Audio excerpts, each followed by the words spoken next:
위대한 주석가 메추엘리 목사님은 그의 창세기 주석에서 이렇게 언급한 게 있습니다. 우리 성도들이 하나님 앞에 예배를 드릴 때는 이건 제 말이 아니에요. 아주 위대한 우리 메추엘리 목사님, 그분이 그 창세기 주석에서 언급한 겁니다. 우리 성도들은 꼭 마음에 염두에 두세요. 그분이 하신 말씀, 그 주석 가운데 성도들이 예배를 드릴 때는 모든 염려와 근심을 다 내려놓고 하나님 앞에 예배를 드려야 된다. 그랬어요. 그러니까 성도들이 예배를 드릴 때는 어떤 근심이나 염려를 가지고 예배 드리면 안 된다 그랬습니다.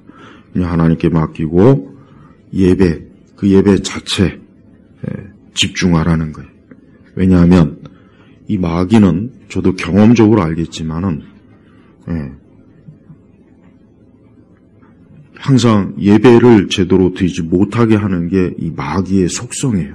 그래서 예배 때 막 염려와 근심이 막 괜히 몰려오고, 그래서 예배를 제대로 못 드리고 괜히 막 마음이 흔들리고 그런 경우가 많이 있어요.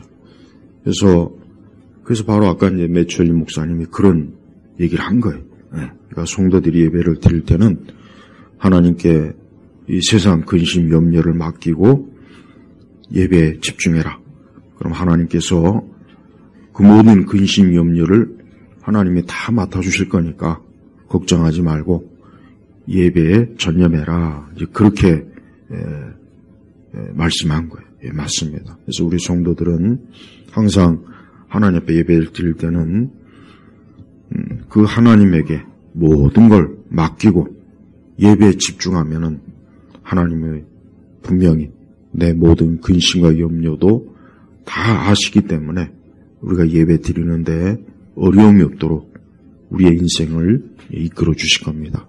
성도들은 하나님께 항상 예배 드리기 전에 기도하고 예배에 집중할 수 있는 그런 마음, 그런 심령, 그런 마음이 되게 해달라고 기도를 드려야 돼요. 마귀가 제일 회방하는 때가 어디겠어요? 상식적으로 생각하면 마귀가 가장 회방할 때는 요 예배 때예요. 예배 때. 요 때가 제일 회방해요. 이때 하는 이 마귀가 자기가 하고자 하는 악한 그런 짓을 해서 성공하면 그것은 사단의 입장에서는 최고로 아주 자기 그 입장에서는 잘한 거니까. 그러나 우리 성도들의 입장에서는 가장 큰 손해를 보게 되는 거죠. 창세기 22장은 창세기 전체에서 아마 가장 비중이 중요한 그러한 내용일 겁니다. 아브라함은 이제 10번째 시험을 지금 맞이하고 있어요. 10번째. 근데 가장 힘들고 어려운 시험을 지금 이렇게 아브라함은 지금 겪고 있습니다. 우리 성도들도 항상 신앙생활을 하면서 인생을 살면서 그 시험이라고 하는 것은 절대 끊이질 않아요. 우리가 하나님 나라에 가기까지는 무수한 시험이 우리 앞에 계속 있어요. 그러니까 아브라함도 이제 이 마지막 아브라함의 전체 일생에서 이제 궁극적으로 어려운 시험이 이 10번째 어떤 시험이냐, 하나님께서 갑자기 느닷없이 여기 말씀에 나와 있는 것처럼 2절에 보니까 내 아들 곧 내가 사랑하는 너의 외아들 하고, 그러니까 하나님께서 어느 날 아브라함을 부르시는 거예요. 어느 날 아브라함을 갑자기 부르시면서 아주 구체적으로 내 아들, 그러니까 남의 아들이 아니에요. 남의 아들이 아니라고. 행여라도 아브라함이 착각할까봐 하나님께서는 아주 구체적으로 내 아들, 그러면서 곧 내가 사랑하는 너의 외아들 이삭을, 그러니까 하나님께서는 이 이삭을 딱 지명했고, 그 이삭이 아브라함의 아들이란 말이에요. 거기서 또 뭐라고 했습니까? 외아들, 독자예요, 독자. 이삭을 데리고 모리아 산 땅으로 가서 거기서 뭐라 했냐? 그를 번제로 드려라. 그래서 번제로 드려라. 이것은 아주 청청병력과 같은 아주 엄청난 하나님께서 정말 아브라함에게 도저히 이것은 사실 인간적으로 감당할 수 없는 하나님의 명령이고 하나님의 요구예요. 만약에 하나님께서 그냥 아브라함에게 다른 걸 요구했더라면은 아마 아브라함은 그렇게 크게 걱정할 문제는 아니었을 것 같아요. 뭐 재산을 많이 바쳐라. 뭐 너가 가지고 있는 뭐 소떼나 양떼를 다 바쳐라. 아마 그래도 아브라함은 크게 뭐 신경 쓰진 않을 거야. 근데 유독 이삭을 바치라 하세요. 사라를 바쳐라 그랬으면 또 어땠을까 싶어요. 사라를 바쳐라. 근데 아브라함이 하나님께서 그 아브라함의 마음을 너무 잘 아십니다. 하나님은 사람의 마음을 너무 잘 알죠.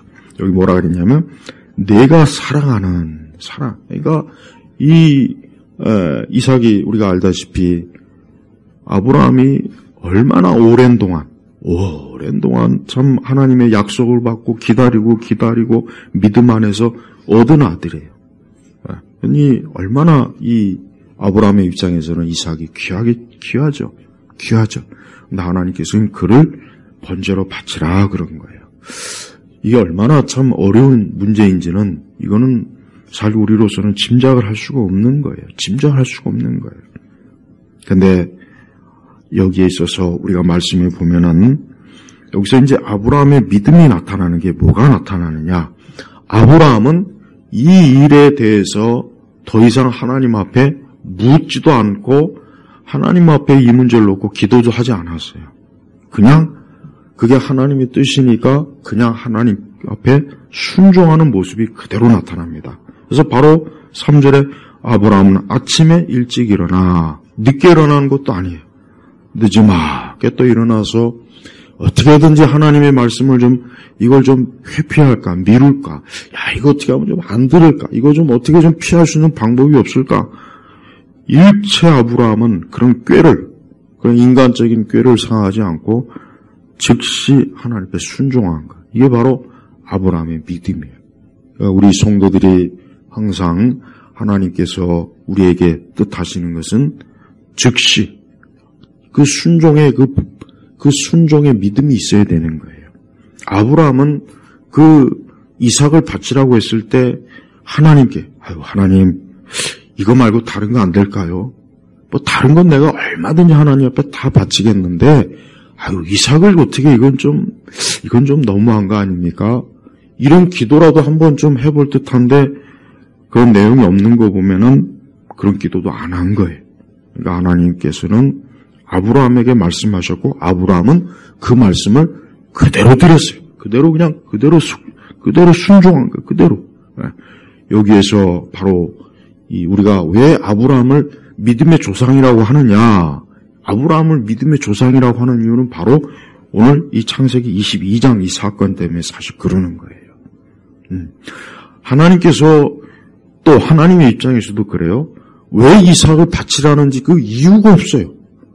왜 이삭을 바치라, 어떤 이유나 그런 걸 좀 설명이라도 해주면 좋겠는데 그게 없습니다. 그냥 갑자기 아브라함을 불러서 네 아들 이삭을 바쳐라. 모리아. 여러분, 이 모리아는 어디입니까? 모리아는. 나중에 솔로몬이 성전이 지어지는 곳이 이 모리아예요, 모리아. 지금은 이 모리아 위에 뭐가 있습니까? 이슬람의 세 번째 성전이 걔네들 거기에 딱 있잖아요. 이스라엘이 그걸 아주 어떻게 하면 그걸 찾을까 아주. 근데 그걸 했다가는 온 세상이 전쟁이 나겠죠. 이 모리아에서 이제 나중에 솔로몬이 성전을 지어요. 그러니까 그 앞으로 이제 그렇게 될 거라고요. 이제 근데 이 모리아에서 그 독자 이삭을 갖다 바쳐라 하고 하나님이 명령하신 거예요. 그래서 아브라함은 아침 일찍 일어나 어때요? 여기서 또 하나 중요한 것은 뭐냐면 하나님께서 아브라함은 사라와 의논을 하지 않았어요. 이게 중요한 거예요. 그러니까 하나님의 말씀과 하나님의 뜻을 명확하면 우리는 그것을 사람하고 의논하고 계획할 필요가 없는 거예요. 하나님이 말씀했으면 그것을 끝이지, 사라한테 가가지고, 사라, 하나님께서 독자 이삭을 번제로 바치라는데, 당신 생각은 어떻게 하냐? 그러면 사라가 그걸 용납할 수 있겠어요? 절대 아니에요. 네. 하나님께서는 이 사라와 아브라함의 차이를 아셨어요. 그러니까 사라는 어떻게 보면 그 말 그대로 어미이기 때문에, 엄마이기 때문에 어떻게 보면 더 이 말, 어쩌면 사라는 순종을 못할 수 있을 것 같아요. 차라리 아마 당신이 차라리 번제가 되는 게 어떠소? 이제 살 만큼 살았으니까 어떻게 이삭을 바치냐고. 아마 굉장히 아브라함의 그 믿음을 흔들었을 겁니다. 이게 문제예요. 여러분, 우리가 하나님께서 어떤 믿음을 주셨을 때 그 믿음을 잘 지켜야 돼요. 근데 그 믿음을 흔드는 요인이 분명히 있어요. 특히 주변의 사람, 가까운 사람. 그게 있어요. 그러니까 아브라함은 안 겁니다. 내가 이 문제를 사라하고 의논하면 절대 사라도 믿음이 흔들릴 것이고 자기도 사라 때문에 믿음이 흔들려서 시험에 그만 넘어질 거라는 생각을 했기 때문에 이 문제는 내가 하나님께 받은 명령이니까 내가 하나님 앞에 순종해야 된다. 분명히 그게 맞았어요. 그러니까 아브라함이 사라하고 의논하지 않고 그냥 그 즉시 아침 일찍 그냥 빨리 그 종들을 데리고 이삭을 데리고 모리아산으로 바로 간 거예요. 네. 하나님은 이렇게 하나님을 믿는 믿음이 인간적인 이해와 어떤 인간적인 관점에서 이해할 수 있는 면이 있어요. 우리가 이걸 잘 이해해야 됩니다. 자꾸 그리스도인들이 믿음 생활을 어떤 상식이나 내 경험이나 내 지식의 어떤 전제를 가지고 믿음 생활을 하려고 하는 분이 굉장히 많습니다. 그러면 다 무너져요. 그럼 제대로 된 믿음이 형성이 안 됩니다. 이해할 수 없는. 이건 내 경험이나 상식적으로나 지식 뭔가 안 맞는데 그래도 만약에 하나님께서 여러분에게 어떤 믿음을 주셨으면은 말씀에 대한 믿음을 주셨으면은 그 믿음대로 행하면 반드시 그 통해서 하나님이 영광을 받으실 거예요. 분명히 받으실 거라고요.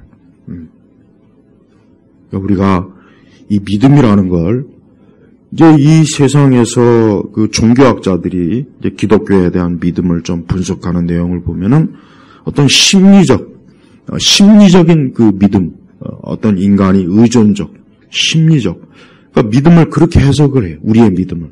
그러니까 그런 해석은 인간적인, 그건 우리에게서 나오는 믿음이지 위에서 주시는 믿음이 아니죠.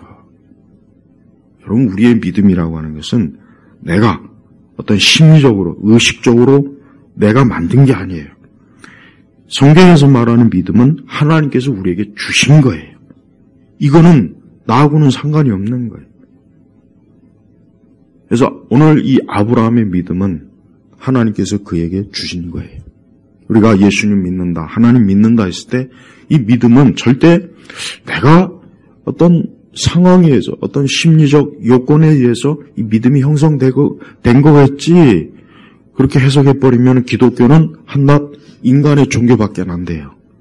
인간의 종교밖에 안 된다고요. 그런 종교는 믿어봐야 아무 소용이 없습니다. 하나님이 살아계시고 예수님이 날 위해서 십자가에 죽으셨다. 난 그걸 믿는다. 그 믿음이라고 하는 것이 내가 형성해서 인간적인 어떤 다양한 상황에 의해서 형성된 믿음이라면은 그 믿음은 절대 우리를 구원할 수도 없고 그 믿음 가지고는 내가 이 세상 살 수가 없습니다. 그 믿음은 위에서 하나님이 주신 성령께서 우리에게 주시는 거예요. 그래서 하나님이 살아계시고 하나님께서 우리에게만 모두에게 주신 것이 아니라 내게만 우리에게만 이 믿음을 주셨다 하는 것을 이게 특별한 하나님의 은혜입니다. 그래서 우리 성도들은 절대 믿음이라는 것을 그런 세속적 관점에서 이해하면 큽니다. 어떤 정신분석학적 관점에서 믿음을 이해하기 시작한다면 우리의 믿음은 성령께서 주신 것이 아니라 내가 이리저리 어떻게 해서 분위기와 어떤 상황에 의해서 뭐 그냥 생긴 거지 이렇게밖에 될 수가 없는 거예요. 그러니까 그런 믿음이라면 그런 믿음을 가지고 우리가 굳이 뭐 교회 나올 필요가 뭐가 있겠어요. 다른 걸 믿어도 되고 얼마든지 다른 걸 믿어도 그만한 힘은 다 생기는 거예요. 그러니까 내가 하나님 믿는다 했을 때 이 믿음이 진짜 어떤 믿음인지를 잘 이해된 겁니다. 아브라함은 진짜 하나님이 살아계시고 1절에 아브라함아 하고 하나님께서 아브라함을 불렀을 때 아브라함은 그 아브라함을 부르는 그분이 진짜 하나님인 걸 알았어요. 하나님인 걸 분명히 알았다. 이건 마귀도 아니고 귀신도 아니고 아니면 내 안에서 게 아니라 이건 하나님이시구나 하는 걸 분명히 알았습니다. 그래서 아브라함은 하나님이 그에게 어떤 것을 명령했을 때 절대 거기에 대해서 가타부타 말할 필요가 없었던 거예요. 우리 성도들이 어떤 믿음의 문제에 있어서 이 부분이 중요합니다. 하나님의 말씀을 믿는 믿음, 하나님이 살아계신다는 믿음, 하나님이 진짜 내게 이와 같은 것을 요구하시는구나, 순종하길 원하시는구나, 이걸 나에게 명령하시는구나 하는 그 믿음을 명확하게 깨닫고 알고 있어야 됩니다. 그렇지 않고 모호한 믿음, 이게 하나님의 뜻인지 아닌지 모르겠다 이러면 안 돼요. 이래가지고는 절대 그 올바른 제대로 된 믿음의 형성이 안 되는 겁니다. 그러니까 제발 우리 성도들은 제발 하나님에 대한 믿음을 명확하게 가지세요. 명확하게. 희미하게 갖지 마세요. 하나님이 살아계신 것 같기도 하고 아닌 것 같기도 하고 이게 하나님의 뜻인 것 같기도 하고 아닌 것 같기도 하고 그러니까 절대 그 상태에 머물지 마시고 이건 하나님의 말씀이다. 이건 하나님의 뜻이구나. 이게 하나님이 살아계신 걸 나에게 알려주시는구나. 이런 명확한 믿음을 가지고 제발 신앙생활을 하시기 바랍니다.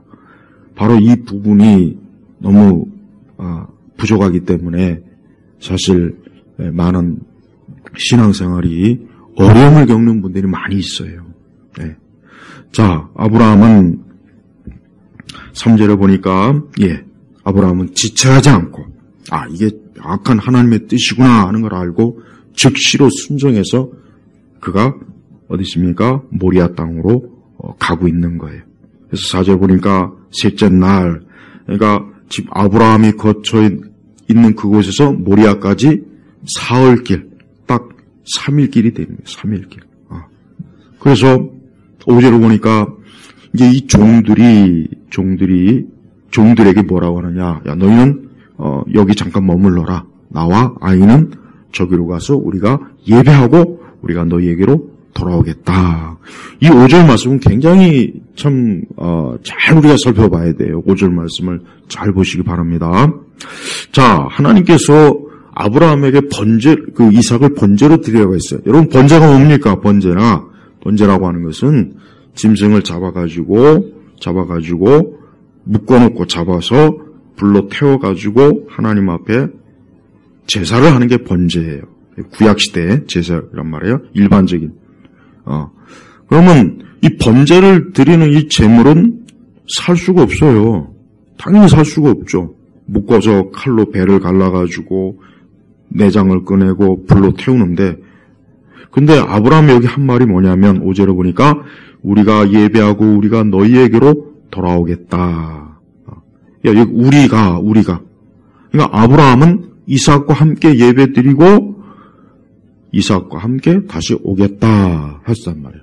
그러니까 아브라함은 여기에서 이 말이 무슨 의미로 아브라함이 했는지를 우리가 잘 이해해야 돼. 이게 그냥 아브라함이 종들에게 그냥 괜히 종들이 이상하게 생각할까봐 종들이라고 생각 안 하겠어요? 이상하다. 왜 우리 주인이 왜 하나님께 제사를 드리는데 왜 번제물이 없지? 아마 종들이 그 생각을 못 하겠겠습니까? 분명히 생각했죠. 그래서 아브라함이 그 종들이 이상하게 생각할까봐 그렇게 얘기한 건지 아니면 아브라함이 믿음을 가지고 내가 하나님 앞에 비록 이 이삭을 번제로 드린다 해도 하나님께서는 이 이삭을 다시 살리실 것이다. 하나님은 전능하신 분이다. 그 믿음을 가지고 한 말인지를 잘 알아야 돼요. 첫 번째 해석은 인간적인 거예요. 종들을 의식해서 이 말했다. 그건 인간적인 해석이에요. 그러니까 두 번째는 뭡니까? 그게 바로 믿음이에요. 여기서 아브라함은 믿음을 보인 거예요. 아브라함은 믿음을 가지고 있었어요. 내가 하나님 앞에 번제를 드린다 해도, 이삭을 번제를 드린다 해도 하나님께서는 분명히 이삭을 다시 살릴 것이다. 절대 이삭은 죽지 않을 것이다. 이삭이 죽어서 끝나지는 않을 것이다. 아브라함은 이 믿음을 분명히 가지고 있었습니다. 틀림없습니다. 아브라함은 그동안 하나님이 어떠한 분이신가를 무려 9번에 걸친 시험을 아브라함이 얼마나 겪었습니까? 그래서 아브라함은 하나님이 어떠한 분이신지를 그 시험 가운데서 아브라함은 하나님을 알게 되었어요. 네. 우리 성도들이 시험을 당해도 그 시험은 그냥 단지 그 시험을 통해서 힘들다, 어렵다, 괴롭다 이것으로 끝나지 않아요. 그 시험거리를 통해서 뭘 아느냐? 하나님이 어떠한 분이신지를 알게 되는 거예요. 예.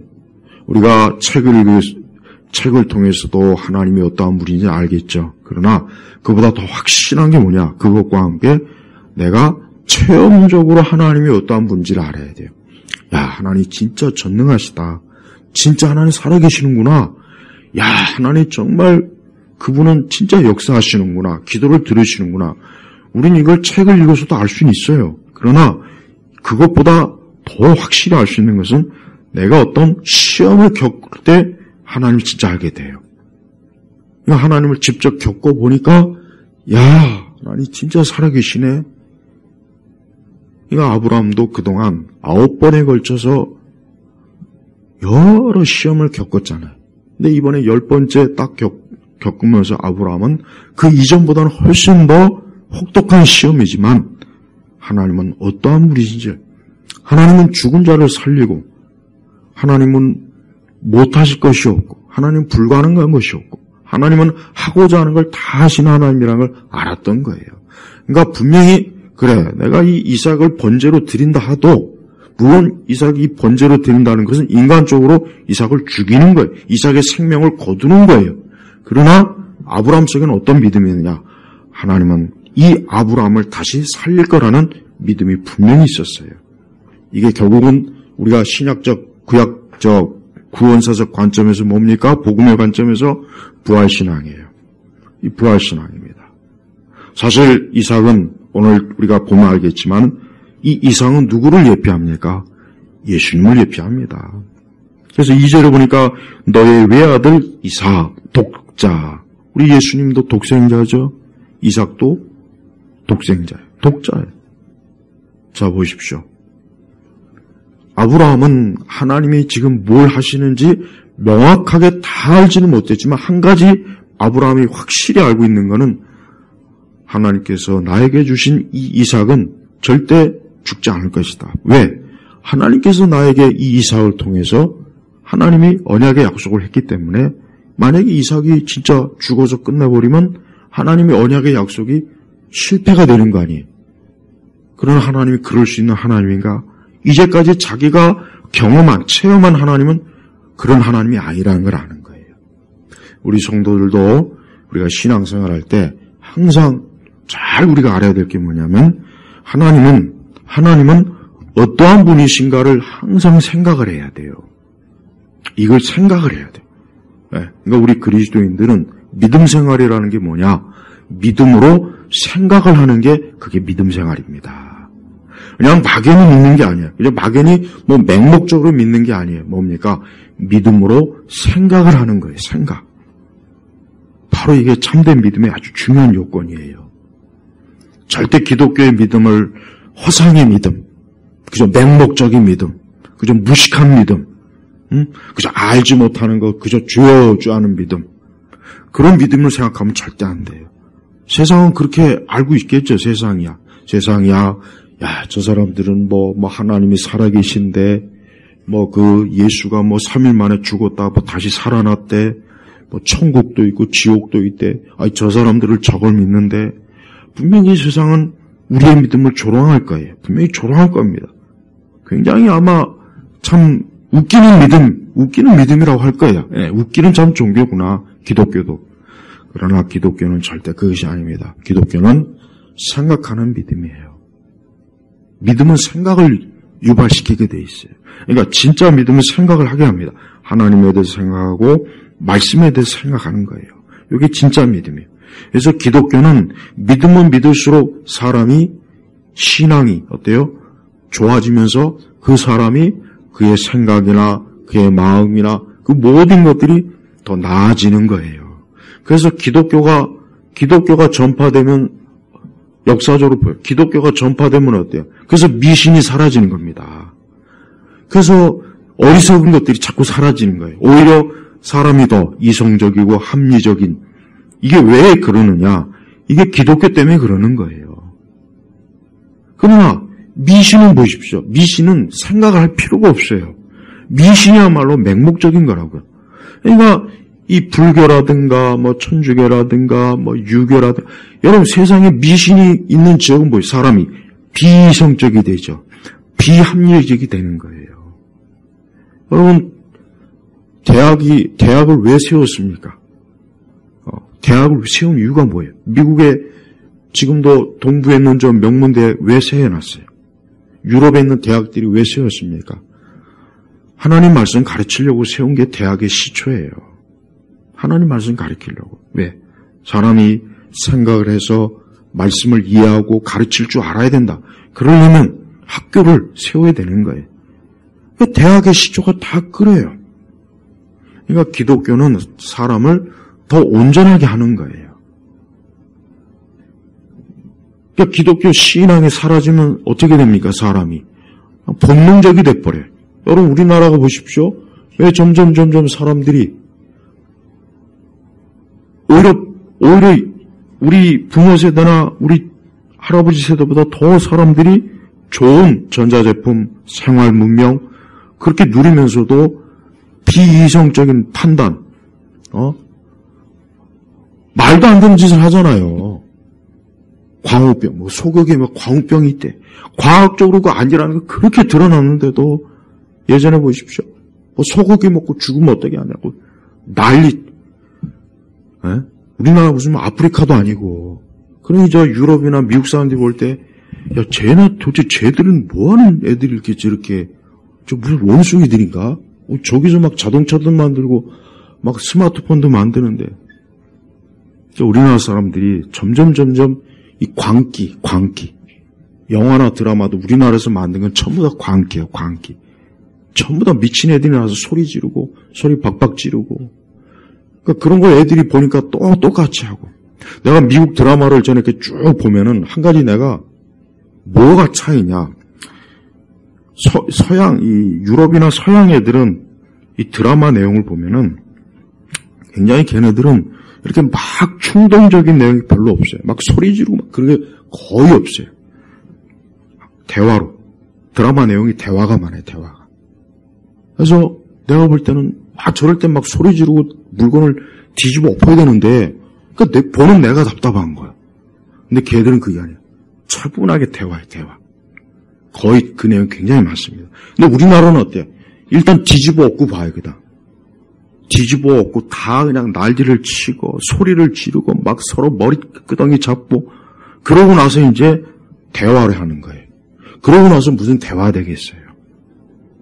그러니까 여러분 서양 세계가 아무리 기독교가 쇠퇴해도 오랜 동안의 그 기독교의 영향은 아직도 많이 남아있어요.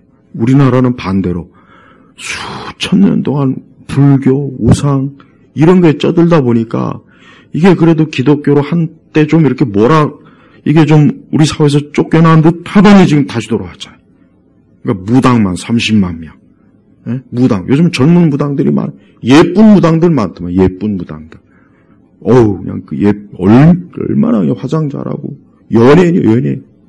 그래도 무당이에요. 예. 이게 큰일 났어요. 예. 여러분, 기독교라고 하는 것은 사람을 생각하게 하는 거예요. 제발 여러분 기독교를 맹목적으로 믿으려고 하지 마세요. 여러분이 성경을 유심히 읽으면서 예수님, 하나님의 아들 예수님이 십자가에서 죽으시고 못 박히시고 그 내용을 좀 깊이 생각을 해야 돼요. 그냥 무작정 믿으려고 하지 마요. 그 무작정 믿으려고 하면은 그렇게 해서 혹 잠깐 뭔가 좀 믿음이 생기는 것 같지만 시간 지나면 또 사라져버려요. 그게 믿음이 아닌 거예요, 그거는. 하나님이 주신 믿음은 절대 사라지지 않습니다. 왜? 위에서 주신 거예요. 사람이 심리적으로 어떻게 해서 막 군중 효과 뭐 어떻게 분위기를 잡고 그거는 조금 지나면 금방 또 사라진단 말이에요. 그건 가짜 믿음이거든요. 기독교는 가짜 믿음을 조장하면 안 돼요. 그래서 절대 교회 안에서 분위기 잡으려고 자꾸 음악하고 막 이래서 안 되는 거라고. 그거는 자꾸 분위기 잡고 그러니까 사람들이 그때는 막 믿음 있는 것 같죠. 그러니까 교회 문 밖에 나가면 싹 사라져 버린다고. 싹 사라. 그게 플라시보 효과예요. 종교적 플라시보 효과라고요. 그게. 그러니까 분위기 따라 믿으려고 하면 절대 안 됩니다. 근데 지금 복음주의 교회들은 어때요? 전부 분위기, 막 굉장한 성가대를 막 해가지고 그냥 막 음향 효과, 무대 분위기 막, 그러니까 사람들이 자연적으로 종교적 뭔가가 당연히 생긴다고요. 그건 가짜 믿음이에요, 가짜 믿음. 그렇게 하지 말고 차분하게 말씀을 읽고 들으면서 이 기독교의 진리가 사실인지 아닌지를 생각하면서 그런 믿음을 가져야 되는 거예요. 그런 믿음을 가져야 그게 온전한 믿음이 되는 거예요. 아브라함이 그냥 맹목적으로 하나님이 가서 이삭을 바쳐라 해가지고 바친 게 아닙니다. 아브라함은 이미 그 전부터, 오래전부터, 그래서 이 부분도 설교를 너무 목사님들이 잘못한 게 너무 많아요. 그러니까 아브라함의 믿음이 무슨 맹목적인 믿음이냐. 아브라함이 그냥 독자 이삭을 바쳤으니까 여러분도 독자 이삭을 바쳐라. 여러분에 있는 독자 이삭이 뭐냐. 가서 은행에 있는 그 헌금 계좌를 다 털어서 교회에다 바쳐라. 옛날 부흥사 목사님이 그렇게 많이 했어요. 또 그렇게 해서 또 복도 많이 받았어요. 또 이렇게나 저렇게나 하나님께 드리면 어쨌든 복은 복이니까. 그러니까 아브라함의 믿음을 자꾸 맹목적인 믿음이냐 그렇게 자꾸 하면 안 됩니다. 아브라함의 믿음은 생각하는 믿음이에요. 생각하는. 아브라함은 이미 제가 아까 그랬잖아. 지금 10번째 시험이라고. 10번째. 10번씩이나 아브라함의 극심한 시험을 하나님께서 믿음의 시험을 연단시킨 거라고요. 그러면은 그 정도 됐으면 이제 아브라함이 그래 지금 하나님께서 그러니까 이삭을 바치라고 했는데 번제로 그래 이것도 분명히 하나님이 하시는 일이니까 이건 분명히 틀림이 없을 거야. 그래 내가 이 말씀대로 순종해야지 하고 순종을 한 거예요. 그냥 아무 생각 없이 순종한 게 아니라고요. 그렇게는 못합니다.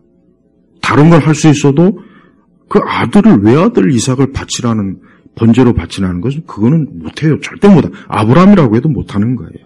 그러나 이미 어때요? 아브라함은 이 정도 이삭을 바칠 만큼의 그 믿음이 생긴 거예요. 그 정도 하나님을 경험하고 알았던 겁니다. 그래서 아브라함이 우리가 예배하고 우리가 너희에게로 돌아오겠다 하고 믿음으로 말한 거예요. 이게 믿음으로 말한 겁니다. 믿음으로 아브라함은 진짜 그렇게 될 것을 믿었어요. 그래서 6절에 보니까 번제와 쓸 나무를 들고 쭉 갔어요. 근데 7절에 보니까 거기서 이삭의 이때 나이가 학자들에 의하면 어떤 청소년이나 30대 학자들은 대략 그렇게 추정을 합니다. 근데 이삭이 뭐라 그랬냐면 내 아버지요. 이삭이 말하길 보십시오.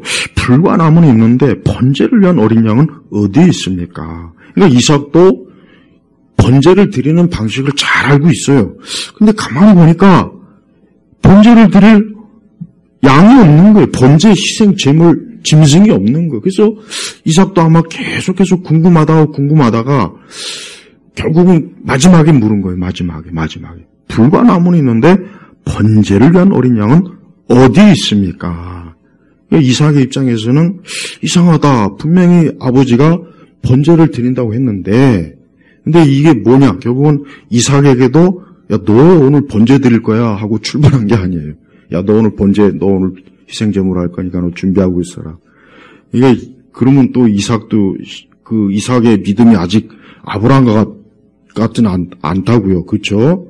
그러니까 아브라함이 아직 내 아들 이삭은 하나님에 대한 경험이 적기 때문에 거의 없죠. 너를 번제로 하나님 바치라 한다고 그렇게 말하기는 힘들었을 거예요. 그러니까 끝까지 그냥 얘기 안 하고 이제 갔던 건데 이삭이 먼저 물은 거예요. 그렇죠. 이삭이 지금 이상하다. 왜 번제에서 가장 중요한 희생 제물이 어디 있을까? 그 물은 거예요. 그래서 8절은 뭐 했습니까? 아브라함이 내 아들아, 번제를 위한 어린 양은 하나님께서 자신을 위하여 준비하실 것이다 라고 말하고 그들 두 사람을 함께 걸어갔다. 여기서 또 아브라함의 믿음이 또 나옵니다. 아브라함이 뭐라고 했습니까? 내 아들아, 번제를 위한 어린 양은 하나님께서 자신을 위하여, 여기서 자신을 위하여, 요거 중요한 거예요. 자신을 위하여. 십자가의 구속사역은 누구를 위한 겁니까? 자꾸 이 부분도 너무 오해를 많이 해요. 보통 우리를 위한다 그러죠. 아닙니다. 주님을 위한 거예요. 하나님 자신의 영광을 위한 거예요. 그 다음에 우리예요. 네. 자, 보세요. 분명히 아브라함이 뭐 했습니까? 하나님께서 자신을 위하여 준비하실 것이다. 이것도 역시 아브라함이 믿음으로 한 말입니다. 그러니까 우리 성도들이 항상 믿음으로 살아야 돼요. 우리가 맨날 믿음으로 살자, 믿음으로 살아야 된다, 하나님을 믿어야 된다. 우리가 그런 설교나 그렇게 많이 우리가 알고 있어요. 그러나 사실 실제적으로 우리가 믿음으로 살지는 진짜 못해요. 너무 믿음이 미약합니다. 믿음이 너무 약하거나 미약하거나 또 어쩔 때는 사실 불신앙도 너무 많습니다. 우리는. 이게 참 문제예요. 그만큼 우리가 하나님에 대해서 모르기 때문에 그래요. 하나님에 대해서 모르기 때문에 그렇습니다. 여러분, 우리가 아브라함을 우습게 여길 수 없는 이유가 바로 이 부분이에요. 아브라함도 우리와 똑같은 성정을 가진 사람이지만 아브라함의 믿음하고 우리하고는 진짜 너무 차이가 많이 납니다. 우리는 이만한 믿음이 사실 부족해요. 없어요. 그러니까 우리 성도들도 올해 어떻게 살아야 됩니까? 믿음으로 진짜 살아야 돼요. 진짜 믿음으로 살아야 됩니다. 우리 성도들이 하나님을 믿는 믿음으로 말씀을 믿고 의지하면서 기도하면서 우리 성도들이 그렇게 살아야 되는 거예요. 그러면 하나님은 그 믿음에 반드시 역사합니다. 이런 믿음이 없이 그냥 나의 어떤 힘과 재능과 지혜와 내 기술과 지식으로만 이게 살려고 하면 얼마나 많은 부딪히는 것들이 한두 가지가 아니에요. 그러니까 하나님은 그걸 통해서 네가 믿음으로 살지 않으면 너는 앞으로 계속 그렇게 부딪힐 거다. 네가 믿음으로 살지 않으면 너는 계속해서 너는 네 발걸음은 헛걸음이 될 것이다. 그걸 분명히 우리에게 알려주고 있습니다. 근데 그것조차도 못 알아채면 큰일이래요. 그것조차도 못 알으면 안 돼요. 그러니까 제발 우리 성도님들 올 한 해 믿음으로 진짜 사십시오. 믿음으로 살아야 돼. 아브라함이 지금 믿음으로 하나님이 말씀하신 것들을 계속해서 지금 믿음으로 지금 이겨내고 있어요. 믿음으로 모리아까지 가죠. 믿음으로 계속해서 그 번제를 하나님 앞에 드릴 그 시점 계속 갑니다. 그러니까 하나님께서 지금 굉장히 아브라함을 점점 더 극한 그 믿음의 상황으로 계속 하나님은 또 몰아가시는 거예요. 계속. 그래서 우리는 이 믿음을 지킬 줄 알아야 돼요. 근데 이게 어려워요. 저도 압니다. 이 믿음을 지킨다는 게 진짜 힘들고 어려워요. 이 믿음을 지키려면은 이 믿음을 방해하는 생각과 마음이 막 안에서 솟구치죠. 또 주변에서 믿음을 방해하는 말들을 또 쏙닥쏙닥하는 시험하는 자가 있죠. 이런 것들이 막 산더미같이 우리에게 오는 거예요. 거기에서 이제 믿음을 다 버리는 거 거기서. 사실 이 이삭의 질문은 아브라함으로서는 굉장히 시험거리예요. 이게 진짜 이런 생각하지 않았을까? 야, 진짜 큰일 났다. 이거 어떻게 하냐? 점점 번제로 바쳐야 되는데 어쨌든 믿음으로 이 하나님께서 우리 이삭을 분명히 문제가 없을 것이다. 비록 번제로 바쳐도 문제가 없을 것이다. 라고 그렇게 계속 믿음으로 가는데 이삭이 또 어린 양 어디 있습니까? 하니까 여기서 또 아브라함이 또 믿음의 방패를 가지고 있어야 돼요. 여기서 믿음이 무너지면 안 됩니다. 여기서 믿음이 무너지면 또 그냥 다 무너지는 거예요. 그래서 아브라함은 하나님께서 자신을 위하여 준비하실 것이다. 이게 믿음의 말이에요. 그러니까 우리 성도들이 항상 믿음을 갖고 인생을 살아야 돼요. 기독교는 하나님을 믿는 이 믿음으로 지금까지 온 거예요. 기독교가 무슨 세상에 도움받아서 온 게 아닙니다. 국가에 도움받아서 온 게 아니에요. 어떤 사회에 도움받아서 온 게 아니에요. 저는 우리 성도들이 제발 예수님을 믿는 믿음으로 인생을 꼭 사는 그 믿음의 삶을 분명하게 올해는 좀 발을 디뎌야 돼요. 매 순간. 9절에 보니까 마침내 그들은 하나님께서 아브라함에게 말씀하신 곳에 이르러 모리아 땅 이른 거예요. 아브라함이 그곳에 제단을 쌓고 나무를 벌어놓고 그의 아들 이삭을 묶어서 제단 나무 위에 올려놓았다. 이제 이쯤 되면 이삭도 내가 제물이구나. 근데 여러분 여기서 중요한 게 이삭의 믿음도 여기서 이제 이삭의 믿음을 좀 얘기해야 돼요. 이삭은 아브라함보다는 훨씬 더 하나님에 대한 경험이나 하나님을 알지 못합니다. 그래도 이삭이 어때요? 자기를 제물로 묶는데도 가만히 있었어요. 그러니까 여기서 이삭도 믿음으로 순종한 거예요. 여기서 이삭도 믿음으로 순종한 겁니다. 이삭이 지금 얼마든지 아버지를 뿌리치고 도망칠 수 있는 지금 그 나이라고요. 얼마든지. 그런데 어때요? 나무를 벌어놓고 그의 아들 이삭을 묶어서 제단 나무 위에 올려놓았다. 그러니까 여기서 우리가 알 수 있는 건 뭡니까? 이삭이 조금 더 반항하지 않고 그 아브라함이 하는 그대로 그 제물이 된 거예요. 여기서 우리는 예수님의 모습을 볼 수 있어요. 우리 예수님께서도 십자가상에서 어때요? 그분이 고난당하시고 그분이 말씀 한마디면은 그 천사들이 그냥 한순간에 다 예수님을 대적하는 자들을 그냥 한순간에 다 쓸어버릴 수 있지만 우리 예수님은 어때요? 십자가 위에서 조금 더 신성의 능력을 사용하지 않았어요. 그 십자가에서 그대로 아버지께 순종했어요. 하나님 아버지께 순종했습니다. 그러니까 예수님은 얼마든지 십자가상에서 자신의 신성의 능력으로 그 십자가상에서 벗어날 수 있는 그게 있었지만 안 했어요. 이삭도 지금 똑같아요. 얼마든지 그 아브라함에게서 도망칠 수 있고 거역할 수 있었어요. 그러나 그러지 않고 순종의 모습을 보이지 않습니까? 바로 우리 예수님. 우리 예수님의 십자가의 사역은 예수님이 어때요? 하나님의 뜻을 온전히 순종하시는 사역이에요. 그래서 우리 예수님의 그 사역은 예수님 자신부터가 하나님께 공경, 순종의 본을 우리에게 보여주신 거예요. 10절 드디어 아브라함이 그의 손을 내밀어 칼을 잡고 그의 아들을 죽이려 할 때 우리는 여기서 아브라함이 진짜 그 이삭을 죽이려 했다는 것을 우리가 알아야 됩니다. 아브라함은 쇼를 한 게 아니야. 아브라함은 절대 쇼를 한 게 아닙니다. 아브라함은 내가 이제쯤 되면 하나님이 그만둬라 그런 예상을 한 게 아니에요. 진짜 아브라함은 정말 그 이삭을 그 제물을 칼로 찔러서 그 제물을 완전히 하나님 앞에 드릴 지금 그러려고 하는데 11절에 봅니까?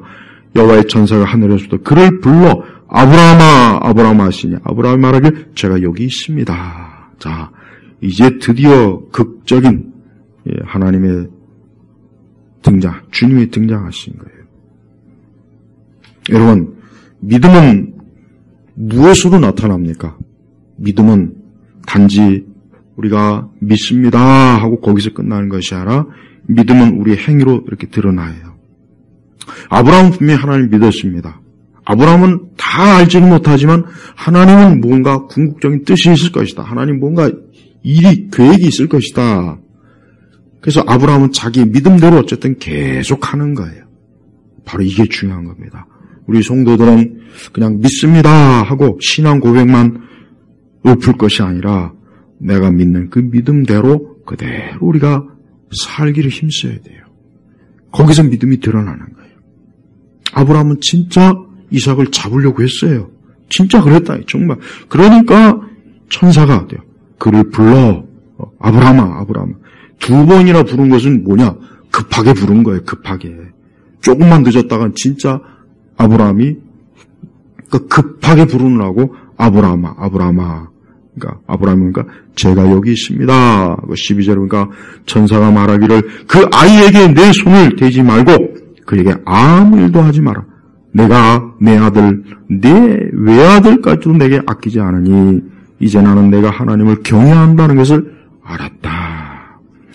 이 12절의 말씀이야말로 하나님께서 아브라함에게 왜 독생자 이삭을 바치게 하려고 하는지, 그 시험을 왜 아브라함이 하셨는지에 대한 이유가 여기에 다 나타나는 거예요. 뭡니까? 나는 내가 하나님을 경외한다는 것을 알았다. 그러니까 아브라함은 어때요? 100세에 낳은 아들이에요. 얼마나 귀하겠습니까? 차라리 자기 목숨을 100번이고 1000번이고 내주어도 아깝지 않을 아들인데 그 아들을 누구에게 바쳤습니까? 하나님에게 바친 거예요. 하나님에게 바친 거예요. 하나님 그걸 아셨어요. 그걸 확인했어요. 그걸 봤어요. 아브라함은 믿음으로 진짜 하나님께 아들을 드렸어요. 바쳤다고요. 그래서 하나님은 드디어 나는 내가 하나님을 경외한다. 이 경외한다는 게 뭐겠습니까? 아브라함에게 있어서 아브라함의 소망이 누구만? 하나님에게만 있다는 거예요. 아브라함의 소망이 이삭에게 있는 것도 아니고 다른 어디에 있는 게 아니에요. 우리도 마찬가지입니다. 우리의 소망이 누구에게 있습니까? 우리 아이들에게 소망을 갖지 마세요. 자녀는 소망의 대상이 못 됩니다. 다른 어디에도, 이 세상 어디에도 인간이 궁극적으로 소망을 둘 데는 없어요. 다른 데 소망을 둬봐야 시간이 지나면 다 그 소망이 흩어져요. 돈이든 명예든 명성이든 인기든 다 지나면은 안개처럼 흩어져요. 허무해져요. 네. 오직 누구에게만 소망을 둬야 되겠습니까? 살아계신 우리 주님이에요. 바로 경외의 뜻은 그걸 의미하는 겁니다. 그러니까 아브라함은 나는 오직 주님만이 전부입니다. 내 아들 이삭이 아무리 사랑스럽고 정말 사랑스럽지만 귀하지만 주님보다는 못합니다. 지금 이거를 아예 그냥 실제적으로 하나님 앞에 그 믿음을 드러낸 거예요. 그래서 하나님이 기뻐하신 거죠. 그래서 나는 내가 하나님을 경외한다는 것을 알았다. 하나님께서 얼마나 아브라함이 이 순종을 기뻐한지. 그래서 아브라함에게 이 순종의 말씀은 신약에도 그대로 히브리서에도 나와 있고 얼마나 하나님이 기뻐하시는 건지 믿음으로 순종한 거예요. 주님을 경외한 거예요. 주님에게만 소망을 둔 거예요. 우리 성도들도 인생을 살면서 우리의 소망을 어디에 둬야 되겠습니까? 여러분이 하는 일에 소망을 두지 마세요. 우리 남자들은 일에 소망을 두지 마요. 우리 남자들은 자칫하면 이 일 중독에 빠져갖고 이 일이 전부. 그래서 남자들은 은퇴하고 나면은 허무하잖아요. 그래서 남자들은 이 일에서 은퇴하면 그때부터 기운이 쭉 빠져가지고 그냥 그 일에 소망을 두고 살았기 때문에 그러는 거예요. 여성들은 자녀에게 소망을 두지 마요. 자식이 내 보배요 내게 그러지 말. 우리의 소망은 주님이에요. 그리스도인들의 소망은 주님이라고. 주님. 사람이 아니야. 남편도 아니고 아내도 아니고 절대 세상은 뭐 말할 것도 없고요. 오직 주님이 나의 소망이에요. 아브라함은 그걸 아주 직접적으로 믿음으로 하나님 앞에 드러낸 겁니다. 그리고 하나님의 그 믿음의 인정을 받은 거예요. 그래서 이 아브라함의 그래서 계속해서 믿음의 조상 하는 이유가 바로 거기에 있는 것입니다. 13절에 보니까 아브라함의 그의 눈을 들어 살펴보니 보아라 뿔이 수풀에 걸린 수장 한 마리가 뒤에 있다. 아브라함이 가서 그 수장을 잡아 그의 아들을 대신할 것을 번제로 드렸다. 그러니까 하나님께서는 이미 뭘 예비하셨습니까? 수장을 예비해 놓으신 거예요. 그래서 14절에 아브라함의 그것을 이름을 여호와 이래라 불렀으니 오늘날도 사람들은 여호와의 산에서 준비될 것이다. 그러니까 하나님은 준비하시는 분. 여호와 이래, 여호와 이래, 여호와 이래. 아브라함의 이 사건의 궁극적인 의미는 언제 일어납니까? 아브라함부터 해가지고 수천 년 뒤에 예루살렘에서 그 십자가상에서 하나님께서는 자신을 위하여 친히 그 아들 독생자를 그 십자가에서 고난당하게 했어요. 지금 그거를 아브라함을 통해서 보여주는 거예요. 하나님은 이렇게 하나님 자신을 위해서 이 구속사역을 계속해서 진행하고 계셔요. 그러니까 하나님의 구속사역은 절대 실패하지 않습니다. 우리는 하나님께서 우리를 위해서 하시는 모든 일이 이렇게 하나님의 뜻과 계획 가운데 한 채 어긋남도 없이 계속 진행되는 거예요. 그러니까 우리 성도들이 알아야 될 게 뭡니까? 우리는 하나님에 대한 믿음을 가지고 우리가 산다면 하나님 편에서는 아무 문제가 없는 거예요. 문제는 우리 편이에요. 만약에 아브라함이 그 독자 이삭을 아껴서 절대 이거는 못하겠습니다. 불순종했다면 아브라함은 믿음의 조상이 못 됐을 겁니다. 절대 못 됐을 거예요. 예. 그 이후에 그거야 하나의 가정이니까 더 이상 말할 수는 없지만은 그러나 어쨌든 아브라함은 순종했어요. 그 독자 이삭도 아끼지 않았습니다. 하나님 앞에 기꺼이 믿음으로 드렸습니다. 그리고 하나님은 그 모든 것에 대해서 하나님은 어때요? 다 예배해 놓으셨어요. 그래서 수량을 예비하셔서 그 수량이 진짜 번제가 됐고 진짜 5절에 보니까 우리가 예배하고 우리가 너에게로 돌아오겠다. 그 말 그대로 됐죠? 믿음대로 됐죠? 그러니까 믿음대로 살아야 돼요. 우리 성도들은 모든 인간적인 걸 자꾸 뛰어넘는 그 믿음의 그 상황을 자꾸 이렇게 해야 돼요. 그래서 이걸 내가 믿음으로 이겨내야 될까? 그리고 믿음으로 이겨내야 된다. 그렇게 해야지. 그걸 그냥 인간적으로만 보면은 영영 믿음의 단계는 첫걸음도 뛰지 못합니다. 그래서 우리 성도들은 믿음으로 살아야 돼. 믿음으로 살지 않으면 소망이 없어요. 하나님께서는 이렇게 아브라함을 통해서 놀라운 일을 행하셔요. 그래서 15절 이후로 보면은 하나님께서 그 일에 대한 하나님의 큰 축복의 약속을 명확하게 다시 한번 하는데 16절을 보니까 내가 내 스스로 맹세한다. 내가 이 일을 행하여 내 아들 내 외아들을 아끼지 않았으니 내가 반드시 내게 복을 주어서 내 씨가 하늘의 별과 같고 바닷가의 모래같이 매우 번성하겠고 내 씨가 그 원수들의 문을 차지할 것이며 또 내 씨를 통하여 땅의 모든 민족들이 복을 얻을 것이니 이는 내가 내 말을 순종했기 때문이다.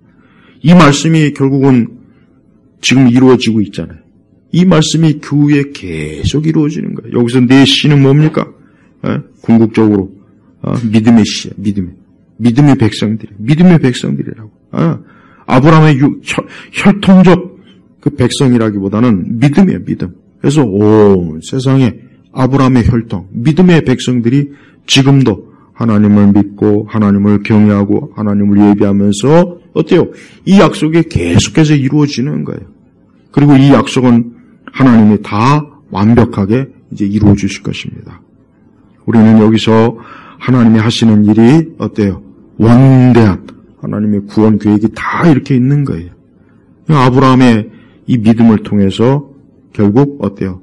수많은 믿음의 언약의 자손들이 지금도 계속해서 나타나고 우리도 바로 지금 여기 땅의 모든 민족들 우리도 여기에 있는 것입니다.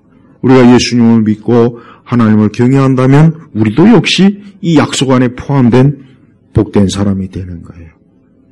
우리 예일교회 성도들은 이 약속의 말씀을 통해서 하나님의 복 가운데 들어가길 원하십니까? 아니면 여기서 제외되는 걸 원하십니까? 당연히 여기 있어야죠. 이 복, 하나님의 이 언약의 복 가운데 반드시 있어야죠. 그러려면은 우리가 어떻게 되겠습니까? 우리 자신이 그리스도를 믿는, 예수 그리스도를 믿는 그 아들 독생자 외아들을 희생시키셔서 십자가에서 죽이시고 우리의 죄를 대신 그 십자가에서 제물로 하나님께서는 그 독자 이색을 살리시고 하나님이 준비한 수량을 그 번제로 대신 번제로 드렸죠. 마찬가지. 우리가 죽어야 되는 거예요. 내가 죽어야 되는 거예요. 내가 사실은 죄와 사망으로 멸망해야 되는데 그 자리를 누가? 예수님이 딱 오셔서 나는 생명의 자리로 옮겨 놓으시고 예수님께서 그 심판의 자리에서 모든 죄의 심판, 내가 받을 모든 죄의 심판을 다 이렇게 당하신 거란 말이에요. 그래서 우리 예수님 믿으면은 이제 더 이상 나는 어때요? 그 죄 가운데 멸망을 하지 않아요. 그 죄 가운데서 나는 사망이 없어요. 그 죄로 인해서 나는 더 이상 하나님의 무서운 형벌을 받지 않게 되었습니다. 바로 예수님이 나 대신 제물이 됐어요. 십자가의 번제가 된 거예요. 희생 제물이 된 거예요. 또한 마지막으로 5절에 보면은 아브라함이 한 말 중에 우리가 예배하고 그래서 예배하고 예배 제사 예배 얼마만큼 하나님께 이 예배라는 것, 이 예배라고 하는 것은 우리끼리 좋아서 예배하는 게 아니에요. 우리끼리 좋아서 오늘 하나님께 예배드리자 아니라 그 예배 요소에 뭐가 있어야 됩니까? 예수님의 십자가에 그 대속이 있지 않으면 예배가 형성이 안 되는 거예요. 그래서 이 교회라고 하는 것은 어떤 인간의 어떤 종교적인 공동체가 아닙니다. 다른 종교는 다 그렇게 돼요. 그러나 기독교는 절대 아니에요. 기독교는 그리스도의 희생, 그리스도의 십자가의 희생이 없이는 이 예배가 진행이 안 됩니다. 그러니까 우리 성도들은 이 예배라고 하는 것을 그냥 오늘 가서 우리 교인들끼리 모여서 오늘 찬송 부르고 말씀 듣고 예배를 그렇게 생각하면 큰일 나요. 그게 아닙니다. 이곳에는 뭐가 있습니까? 그리스도의 십자가의 희생이 그것 때문에 예배가 진행이 되는 거예요. 예배가 진행이 되는 거예요. 이 모리아산에서 나중에 솔로몬의 희생 제물이 수많은 어린 양들이 희생 제물이 그냥 무수하게 거기서 이제 구약시대 내내 나중엔 또 예루살렘 성전에서 근데 진정한 희생 제물은 누구입니까? 예수님이에요. 예수님. 그래서 십자가에 달리셔서 숨이 끊어지는 그 순간 성전의 휘장이 쫙 찢어졌죠. 이제 더 이상 성전 제사가 필요 없는 거예요. 솔로몬의 성전도 필요 없고 예루살렘 성전도 필요 없는 거예요. 왜? 예수님이 우리를 대신해서 모든 그분이 십자가에서 다 해결한 겁니다. 그러니까 인간의 궁극적인 문제는 예수님의 십자가에서 다 해결되는 거예요. 이걸 알아야 됩니다. 이걸 알아야 돼요. 수많은 사람들이 자신의 인생에 대해서 이런 생각 저런 생각 많은 생각을 하죠.